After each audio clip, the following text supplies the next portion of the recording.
When Rose Delaney unwrapped the faded letter from the Prague archive, she never imagined it would unveil the life she believed she had already lost.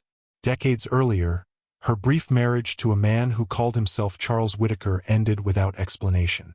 He vanished in Vienna during the tense aftermath of the Second World War, leaving behind only a memory of chestnut trees in full bloom and the echo of a promise he never fulfilled. Stay until the end. What would you do if the love of your life disappeared for reasons you could scarcely comprehend? Rose Delaney began her mornings the same way for most of her adult life. A cup of tea, a worn photograph hidden in her bedside drawer, and a sigh that spoke of love deferred.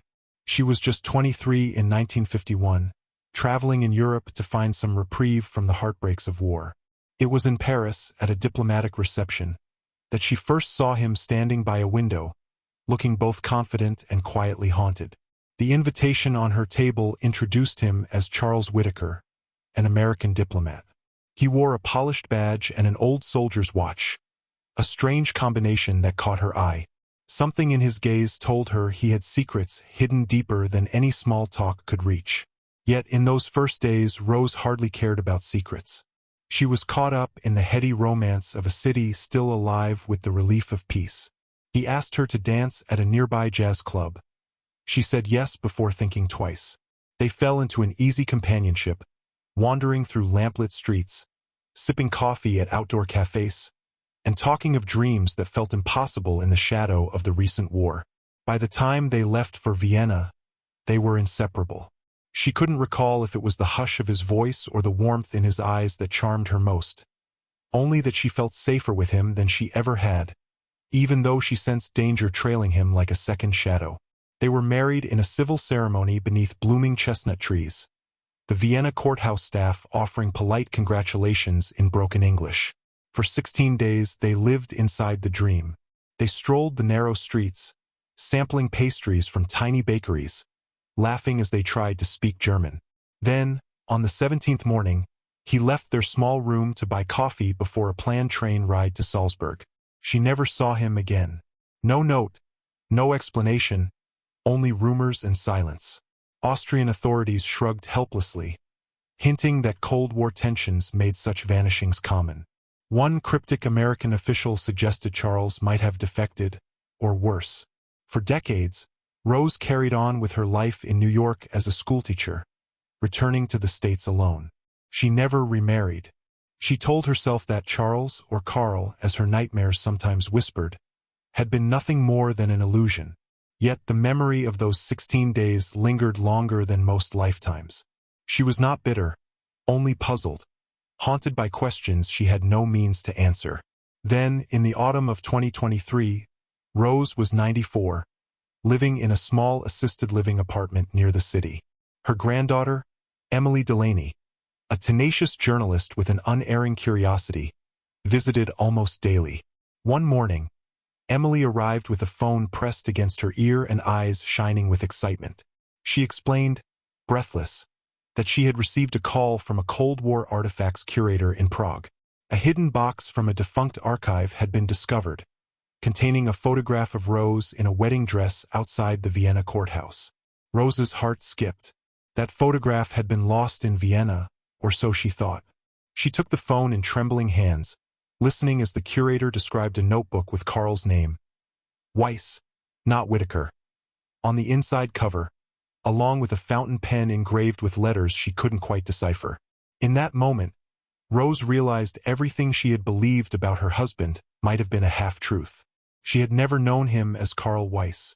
She had known only Charles Whittaker, a name he claimed was his own. Emily, quick to sense a story, convinced Rose they had to investigate. If the photograph was real, if it truly connected to her long-lost husband, perhaps the time had come to uncover the truth.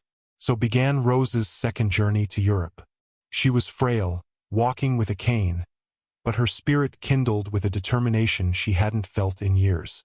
Emily made travel arrangements, ensuring her grandmother was comfortable. They flew into Prague, the city's ancient spires and cobblestone streets echoing with old secrets. The curator, Martin, met them at a small cafe near the museum. With quiet reverence, He produced the battered box that had appeared in the archive's depths. Rose's eyes misted when she saw the black-and-white wedding photo. She remembered the exact moment it was taken. The courthouse steps, chestnut blossoms drifting overhead. In the picture, Carl, looked at her with an unguarded tenderness she had thought lost. Martin showed them the faint markings on the back of the photograph. C. Weiss, 1951, and beneath that, in near-invisible pencil, the word TRIAX. He explained that a Cold War historian in Washington had verified Carl Weiss was an Austrian-born operative, working with the OSS during the war and later with clandestine U.S. intelligence. He had specialized in dismantling Soviet smuggling networks across Austria, Germany, and Czechoslovakia. That work carried countless layers of risk, especially in the climate of suspicion that followed victory in Europe. Rose swallowed hard as details tumbled forth. She saw the shape of Carl's life before he had met her. A resistance fighter turned spy, a man who had survived the war but fallen into the web of a new conflict. According to Martin, the coded word TRIAX pointed to a massive secret. A double agent had infiltrated U.S. intelligence in the early 1950s. Carl's final assignment might have been to expose that mole.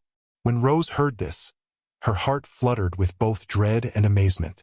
The rumors that Charles had defected now sounded like deliberate misinformation. More likely, he'd vanished to protect her from the eyes of the enemy. She thought back to his restless nights in Vienna, how he'd wake in a sweat, checking the door's lock. Could it be that he'd known all along someone might come for them both? In the following days, they pieced together more fragments of Carl's life.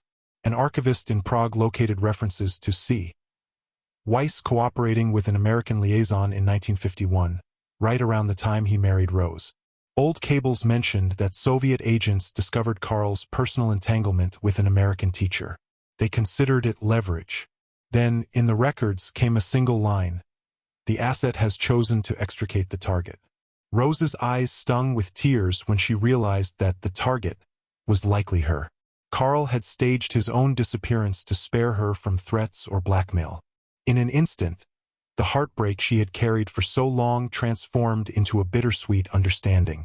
He had not left her because he stopped loving her. He had vanished to save her life. Martin's research revealed an official note claiming Carl Weiss was captured in 1953 during a failed exfiltration in East Berlin. Rose's heart clenched at the word captured, the suggestion that he was later executed. She had spent decades grieving a man she imagined alive somewhere, only to learn he might have died in a prison across the Iron Curtain. Emily wrapped her grandmother in a hug while Martin offered quiet condolences. The clerk at the archive brought out the second item from the box, a tattered leather travel bag. Sealed inside its lining was a letter addressed to "My dearest R." Rose opened it with trembling fingers. The letter's ink had faded, but Carl's voice shone through. "If this ever reaches you, it means time has finally allowed what war could not. You were never part of the lie. You were my only truth. I smiled that day in Vienna not as a spy or a soldier, but as a man who found peace for 16 days. If the world forgets my name, that's fine. I only hope it remembers yours. You were the light in the dark. You were everything." See, she wept, holding the letter to her chest, tears sliding down her lined cheeks. But unlike the sorrow she had known in the past, these tears carried an unexpected sense of relief. The man she had thought might have betrayed her had, in fact, given her life and safety beyond price. He died not because he was unfaithful or careless, but because he had fought an invisible war that overshadowed them both. Yet the next morning, as Rose and Emily prepared to depart, Martin rushed into their small rental flat with eyes wide. Another piece of documentation had surfaced, one that contradicted the story of Carl's execution. A coded telegram from 1954 suggested a prisoner exchange in the aftermath of a meltdown in East Berlin's intelligence circles. The mention of a W asset was scrawled across the page. Could it be that Carl had survived, swapped in a secret trade? Emily sprang into action. This time, the trail led them to a remote file in an American intelligence database. After dozens of phone calls and a bit of gentle pressure from Emily's journalist credentials, they located a single redacted memo from 1955. The partial lines read, "Subject was transferred to a secure location in Western Europe for medical rehabilitation. Identity remains classified." Rose felt a spark of hope she had not dared feel in decades. If Carl had truly survived, even for a time, perhaps there was more to discover. They followed the breadcrumb trail from Prague to Munich, where an elderly historian named Herbrecht specialized in clandestine prisoner swaps during the mid-1950s. He scoured his personal collection of documents and found a reference to a foreign operative with Austrian roots, who spent months recovering in a private medical facility outside Bonn. Herbrecht provided an address, and Emily arranged to drive Rose there despite the rainy autumn weather. The facility was now a small hospice run by a local charitable organization, but the caretaker permitted them to consult old ledgers. They uncovered an entry from July 1955, listing a patient named Carl Weiss, admitted under heavy guard. The ledger ended abruptly in September, with a cryptic note, "Discharged to unknown contact." No further record. Rose leaned heavily on her cane, breath trembling. She could almost see him there, thin, exhausted, but alive. The caretaker searched more, eventually producing a dusty bin of unsorted letters. At the bottom, sealed in a battered envelope with a faint American consulate stamp, lay a note addressed to whom it may concern regarding Carl Weiss. Inside, a single sheet explained that upon discharge, Carl was relocated to a safe house in Geneva. The letter asked that if anyone came searching, they direct them to a remote address in Switzerland. Though her body felt weak, Rose pressed on, longing for closure. She traveled to Geneva by train, Emily at her side, Martin along for support. The address turned out to be a forgotten apartment building perched on the edge of the Rhone River. Most of its windows were boarded up, but an elderly landlord lived on the ground floor. Initially suspicious, he softened when Rose showed him the old letter. He rummaged through a closet, returning with a battered trunk that had belonged to some Austrian fellow decades prior. The trunk's label Weiss C. With careful hands, Rose lifted the lid. Inside were only a few relics: a folded blanket, a chipped coffee mug, and a well-worn notebook. She recognized his handwriting instantly. On the inside cover, in shaky script, Carl had written, "I will find a way back to R. Please keep this trunk here until I do." Tears blurred her vision. She read random pages, his notes about the safe house, the daily pains in his body, his attempts to contact certain individuals for clearance. Then, in one of the final entries, the words made her gasp. "They told me Rose is safe in America. That's all that matters. But I want to see her again. If I can finish clearing my name, maybe I'll reach her someday." Rose pressed the notebook against her heart, feeling a swirl of agony and joy. He had tried to return to her, yet the final pages ended abruptly with no date, no signature. Emily's eyes brimmed with tears as she hugged her grandmother. Martin gently closed the trunk, giving them a moment. At that point, it seemed the search had reached an end. No further addresses appeared in Carl's notes, and no official record confirmed where or if he had traveled after Geneva. Yet a strangely peaceful feeling settled over Rose. She understood, at last, that Carl had never walked away from her lightly. He had fought to protect her, and even after his capture, he tried to claw his way back. That knowledge was enough to ease the heartbreak that had defined her life. But fate was not finished with them yet. During their last afternoon in Geneva, Rose sat in a riverside cafe, gazing at the swift current. Emily strolled along the water's edge to stretch her legs. Then Rose noticed an older gentleman near the back of the cafe, rummaging through an antique leather satchel. He was tall, stooped with age, his hair white, his face lined with years of strain. Yet there was something in the shape of his shoulders, the tilt of his head. Her heart hammered. Without conscious thought, she rose from her seat, cane forgotten. She walked toward him with trembling steps. He glanced up, startled, and for one endless moment they stared at each other. His eyes were the same warm gray, still carrying that haunted edge. In a voice ragged with disbelief, he whispered, "Rose!" She barely managed a nod, tears clouding her vision. The man's face contorted with raw emotion, as though he had spent decades preparing for a moment he no longer believed possible. They moved closer. Her cane clattered to the floor, and he caught her gently. She recognized the faint accent buried beneath his English, the same accent she had teased him about when they strolled Vienna streets. "Carl," she breathed, hands trembling against his chest. He swallowed hard, tears spilling. "I've thought of you every single day," he murmured. "I tried to come back. I tried so many times." Emily rushed in, startled to see her grandmother in the arms of this unknown man. Martin stood speechless behind them, the cafe patrons watching in quiet awe. After a moment, Rose and Carl found a corner table, hands locked together as though afraid to let go. He explained, in a voice thick with apologies, how after his release from the safe house, he had lived under false identities to evade lingering threats from Soviet and double-agent networks. By the time it was safe enough to surface, he feared she had moved on, or that the American authorities wouldn't allow them to reconnect. In the chaos, he eventually lost track of her entirely. "I learned you had left Europe," he said quietly, eyes brimming with regret. "I assumed you'd forgotten me, so I settled here, living quietly, earning a meager income translating documents. But not one day passed without me wondering what might have been, if I had been braver, faster, less entangled in these shadows." Rose touched his cheek, feeling the warmth there. "I never forgot. I never remarried. I thought you died in East Berlin, that you'd left me so I could be safe. And you did keep me safe, Carl. I never stopped wondering." They spent hours in that cafe, talking in hushed tones, tears mixing with smiles. Emily and Martin gave them space, stepping outside to let the two reacquaint themselves.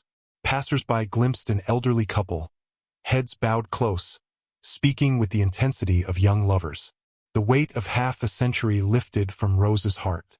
She felt at once breathless and strangely calm, as though her life had led to this one impossible reunion.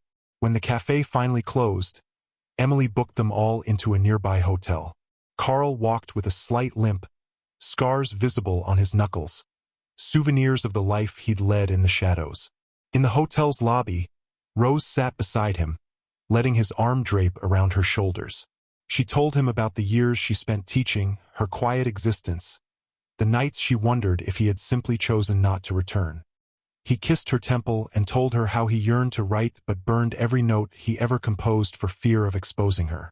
She blinked away tears, laced her fingers through his, and said she forgave everything. He had done what he had to do so they could both survive. 2 days later, they traveled back to the caretaker's apartment building by the Rhone. Carl retrieved the battered trunk that Rose had discovered. He laughed softly at how diligently the landlord had preserved it. Inside, he found the notebook he'd left behind. He skimmed the pages, wincing at the desperation he'd felt all those decades ago. Then, with Rose's hand in his, he pulled out a small linen pouch. He opened it, revealing 2 simple wedding bands. Hers had been lost in Vienna the night he disappeared, but somehow he had kept it. She gasped, remembering how she used to lie awake, looking at her empty ring finger. They returned to the cafe by the water where they first laid eyes on each other again. This time they brought Emily and Martin. With tears in his eyes, Carl slipped the ring onto Rose's finger once more.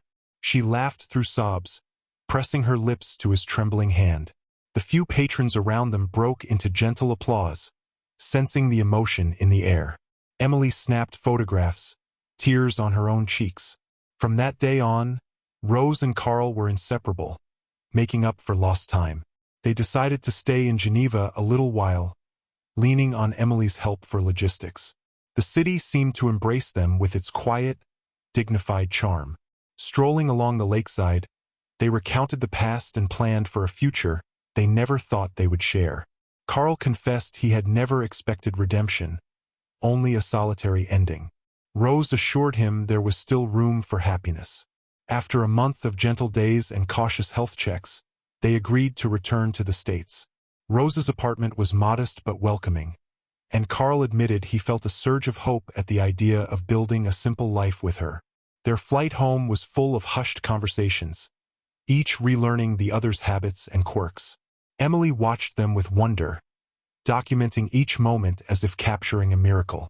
In New York, they settled into Rose's apartment, noticing the sun filtering through the windows in warm squares across the floor. It felt surreal to be together after so many years, but every morning, Karl brewed coffee the way he once promised he would in Vienna, gently waking Rose with the aroma. She would open her eyes, and there he was, older, yes, but undeniably the man she had loved all along. They filled the walls with prints of European cities they'd once roamed, cherishing the memories without letting the past overshadow their present. Occasionally, old nightmares returned to Karl. Fragmented images of interrogation rooms, the fear of being discovered. Rose would hold him, reminding him that the war was long over. With Emily's journalistic connections, they quietly clarified his status. The intelligence agencies that once might have sought him out had long since closed their files. Many of the key players retired or deceased. In truth, the world had moved on from the secrets that nearly devoured them both. Now, they were free to love each other openly at last. One evening, Karl knelt by Rose's armchair, slipping her ring off just long enough to place an inscription inside. When he slipped it back on her finger, she saw the words, "Forever R." She laughed through tears, touched that he had mirrored what she herself had once done with his ring. In that moment, they acknowledged that time, war, and secrets had tried to rob them of a life together. But in the end, love had triumphed. They were both in their 10th decade of life. Time was precious, and they intended to savor it. Months passed, and they found a quiet peace in shared routines. Rose introduced Karl to the small joys of her neighborhood. The bakery around the corner with the best rye bread, the library with a sunlit reading nook, the park where children played as if they had no idea how quickly the world could change.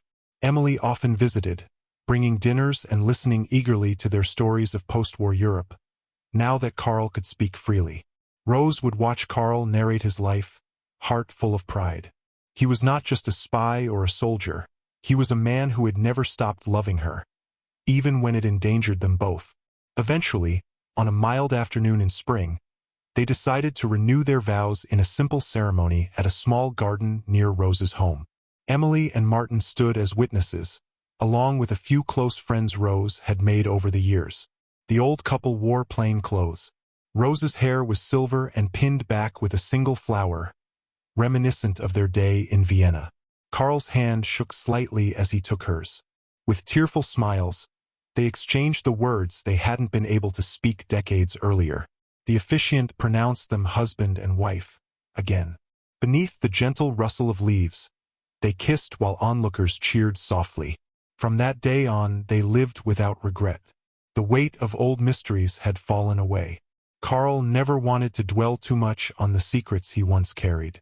Rose, for her part, felt no need for further answers. Having him beside her in the twilight of their lives was enough.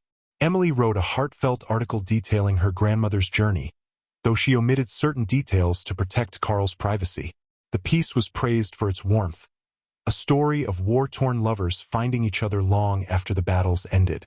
In the final chapter of Rose's life, she found what she had always yearned for: the certainty that Charles Whittaker, Karl Weiss, had cherished her beyond all else. They woke each morning, sipped coffee, and spoke softly about the day ahead. In warmer weather, they strolled hand in hand through the park. Neighbors recognized them as the couple who never stopped smiling at one another, as though each moment was a gift. In so many ways, it was. When Rose and Karl moved to a quieter suburb, they chose a house with a small garden where they could plant chestnut seedlings, hoping to watch them grow, a nod to the day they wed in Vienna. Each season, the saplings inched skyward, and the old couple tended them faithfully. The man who once vanished under the weight of an impossible mission now found solace in the simple act of watering leaves. The woman who once believed her beloved lost forever now laughed as she plucked weeds beside him. They knew time was short, but they chose to embrace each fleeting moment. The fear that had once defined them both receded, replaced by the warmth of a shared life. They even organized a reunion trip to Vienna one last time, standing outside the courthouse steps where they had said, "I do," so many decades earlier. Chestnut blossoms fluttered in the breeze, and Karl turned to Rose, eyes gleaming with unshed tears, whispering that he loved her in German. Just as he had that first day they strolled along the Danube. They returned home, content. Their final years were peaceful, spent in each other's arms.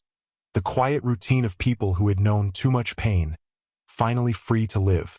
One sunlit morning, after Carl had brought Rose her tea, she closed her eyes in her favorite armchair by the window. A soft smile touched her lips, and she drifted off, never to awaken again.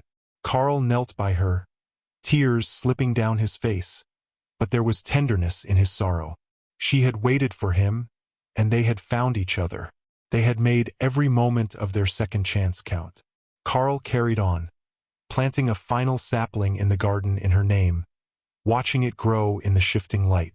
Sometimes he spoke to it as though Rose stood beside him.